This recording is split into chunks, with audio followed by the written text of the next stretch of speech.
Markers are here. Hello, everyone.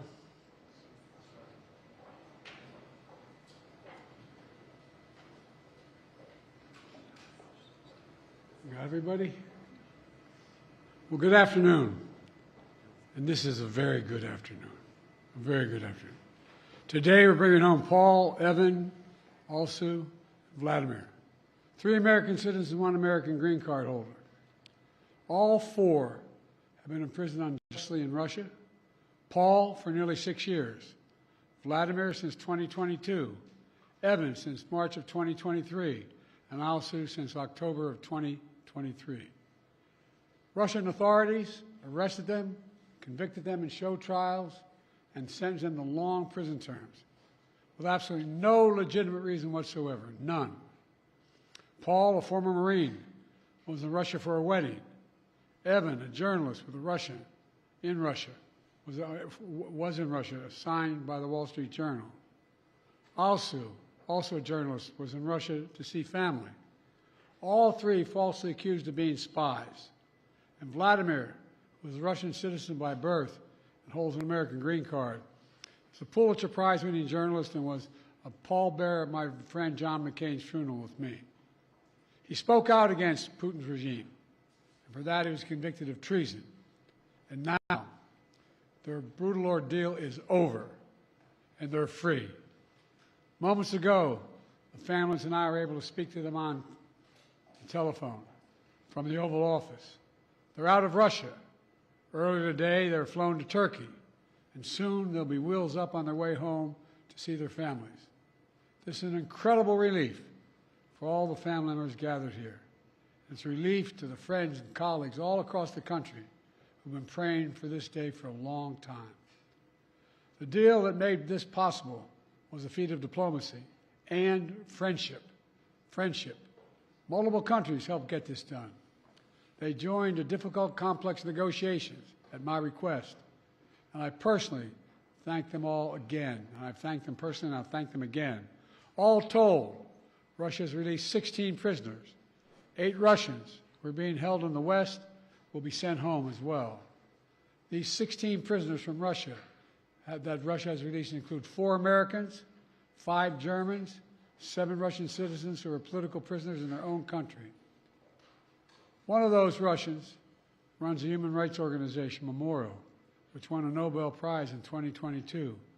Putin threw him in prison for voicing opposition to the war in Ukraine. 4 others work with Alexei Navalny, political opposition leader who died in Russia prison this year. Now they can live safely abroad and continue their work of advocating for democracy if they so choose. This deal would not have been made possible without our allies. Germany, Poland, Slovenia, Norway, and Turkey, they all stepped up and they stood with us. They stood with us. And they made bold and brave decisions.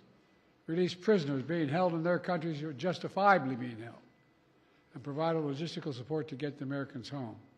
So for anyone who questions whether allies matter, they do. They matter. And today is a powerful example of why it's vital to have friends in this world. Friends you can trust, work with, and depend upon, especially on matters of great consequence and sensitivity like this. Our alliances make our people safer. And we began to see that again today. Let me say this. It says a lot about the United States that we work relentlessly to free Americans who are unjustly held around the world. It also says a lot about us that this deal includes the release of Russian political prisoners. They stood up for democracy and human rights. Their own leaders threw them in prison. The United States helped secure their release as well. That's who we are in the United States. We stand for freedom, for liberty, for justice, not only for our own people, but for others as well. And that's why all Americans pride in what we've achieved today. I want to thank everyone in my administration who helped make this happen. Our work did not start just on day one. It started before day one. During the transition, I instructed our national security team to dig into all the cases of hostages being wrongfully detained, which were inherently, we inherited them from the prior administration. I wanted to make sure We hit the ground running, and we did.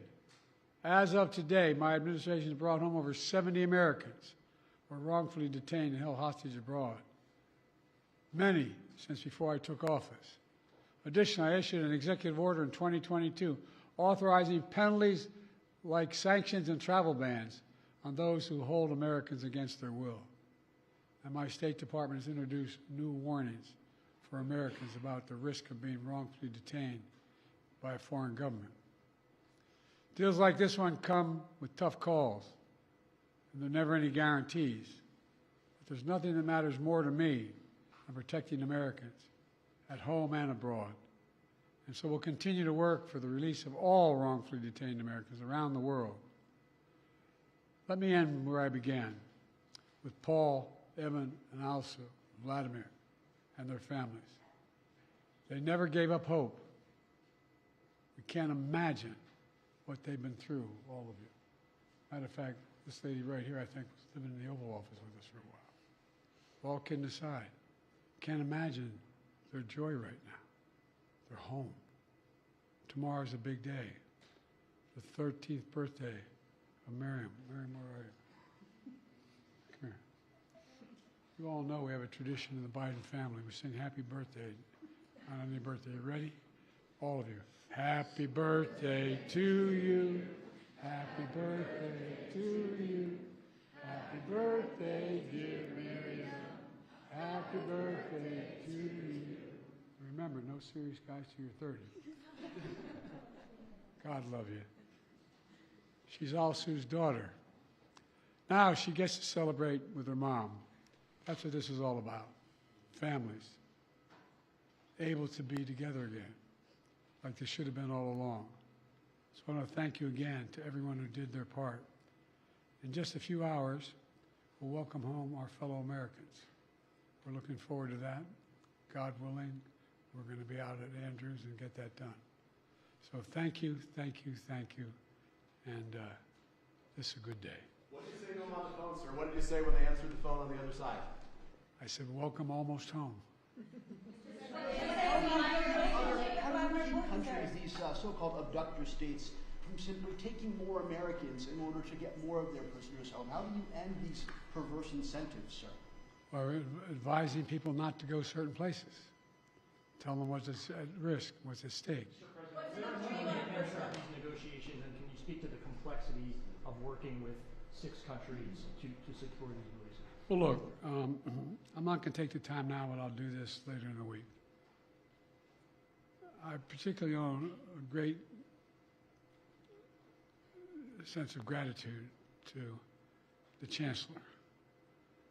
The demands they're making of me required me to get some significant concessions from Germany, which they originally concluded they could not do because of the person in question.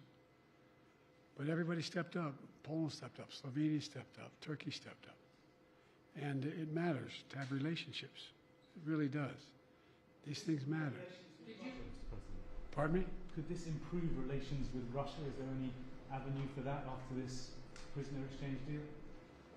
As my sister might say, your lips to God's ears, man. Did you ever speak directly with Vladimir Putin about this, or would you be willing to speak with Putin now directly? I don't need to speak with Putin. Anyway. How did you weigh that decision of letting somebody out who sounds like, by the way, we've heard tonight? I got home innocent people. Thank you. All right. Thanks, everybody. Hello, what did you say to your son? As a father, are you speaking with Erdogan or any of the leaders about this? Say that again? Are you speaking with President Erdogan or other leaders about this? Yes, I've spoken to all the leaders about this. What did you say? How do you And by the way, as a father, look, you heard me say this before. I mean it. My dad had a simple proposition. Family is the beginning, the middle, and the end. Blood of my blood, bone of my bone. I can think of nothing more consequential. I mean it sincerely. And having lost family, not a different way, and not knowing what's happening, the circumstance when they're accidental, health, it matters. Mr. President, what did Germany ask for in response for their cooperation? Nothing. President Biden. What did Chancellor Scholz say? President Trump has said repeatedly that he could have gotten the hostages out without giving anything in exchange. What do you say to that? What do you say to President Trump now, former president? Why didn't he do it when he was president? Sir, what did Chancellor Scholz say? Thank you guys. What did